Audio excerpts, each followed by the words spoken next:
আমাদের ফুলচুয়ার হজরত, বাংলাদেশের এক বড় বুজুর্গ আল্লামা মুফতি আবু সাঈদ দামাত বারাকাতুহুমুল আলিয়া হজরত বলছেন, পৃথিবীর সমস্ত গবেষক যারা ছবি অঙ্কন, যারা আঁকে বিভিন্ন দৃশ্য, এই প্রতিযোগিতায়, অঙ্কন প্রতিযোগিতায় যারা পরীক্ষক, যারা সবচেয়ে সুন্দর ছবিটা নির্বাচন করে, এরকম সমস্ত পরীক্ষকও যদি একত্র করা হয়, তো রাসূলুল্লাহ সাল্লাল্লাহু আলাইহি ওয়াসাল্লামের চেহারা, নবীজি সাল্লাল্লাহু আলাইহি সাল্লামের অঙ্গ প্রত্যঙ্গ যদি মাপে, বিচার করে, পরীক্ষা করে,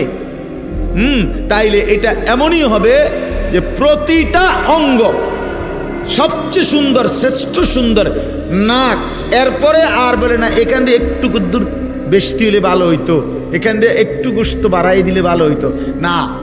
হযরত বলেন, আল্লাহ রাসূল সাল্লাল্লাহু আলাইহি সাল্লামের নাক পরীক্ষা করার পরে তাদের সারা পৃথিবীর সমস্ত গবেষক এটাই বলতে হবে, একটা পূর্ণ সবচেয়ে সুন্দর নাক হওয়ার যা যোগ্যতা, যা বৈশিষ্ট্য দরকার, এটা মুহাম্মদুর রাসূলুল্লাহর নাকের মধ্যেই ছিল।